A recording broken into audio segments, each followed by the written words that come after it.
நான் என்ன பண்ணுவேன்? என்ன பண்றதுன்னு எனக்கு ஒண்ணுமே புரிய மாட்டேங்குது. ஐயோ, இப்படி தனியா புலம்புற மாதிரி ஆயிடுச்சு என்னோட வாழ்க்கை. என்னடா என்னம்மா இப்படி எரிஞ்சு விழற? பின்ன என்ன பண்ண சொல்ற? மகாவ வீட்ல இருக்கிறவங்க நல்லபடியா நடத்தலன்னு உன் தாத்தா உண்ணாவிரதம் இருக்காரு, தெரியுமாடா உனக்கு? தெரியாதுமா. உனக்கு என்னதான்டா தெரியும்? அவ தப்பே செஞ்சாலும் அவளை தலையில தூக்கி வச்சுக்கிட்டு அந்த மனுஷன் ஆடுறாரு. இதுவே நீ தப்பு பண்ணிருந்தா அத பூதாகரமாக்கி நிக்க வச்சு கேள்வி கேட்டு உனக்கு தண்டனை கொடுத்திருப்பாங்க. ஆனா அந்த மகாவும் பொண்டாட்டி ஐஸ்வர்யாவும் என்ன தப்பு பண்ணாலும் சப்ப கட்டு கட்டுறதே இவங்களுக்கு எல்லாம் வேலையா போச்சு. எனக்கு இதெல்லாம் நினைக்கும் போது அப்படியே கடுப்பா இருக்கு. மா விடுமா. சரி, எனக்கு அர்ஜென்ட்டா ஒரு 5 லட்சம் வேணும், கொஞ்சம் ஏற்பாடு பண்ணி கொடுமா. 5 லட்சமா?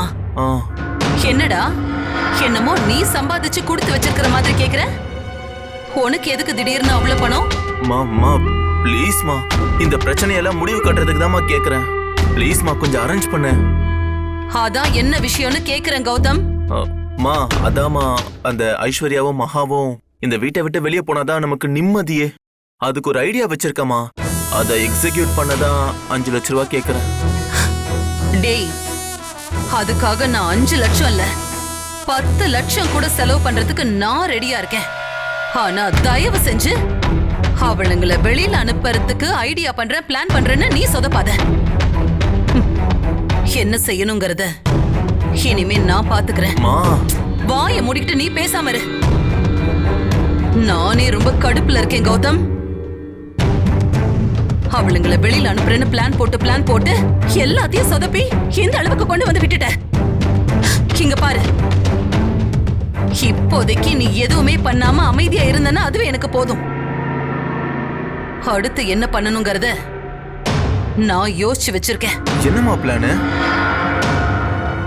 அது என்னன்னு நடக்கும்போது நீ தானா தெரிஞ்சுக்குவ. இப்போ நான் உன்கிட்ட அந்த பிளான சொல்ல போய் நீ ஆர்வ கோளாறுல ஏதாவது சொதப்பிட்டேன்னு வை, அதுவும் கெட்டு போயிடும்.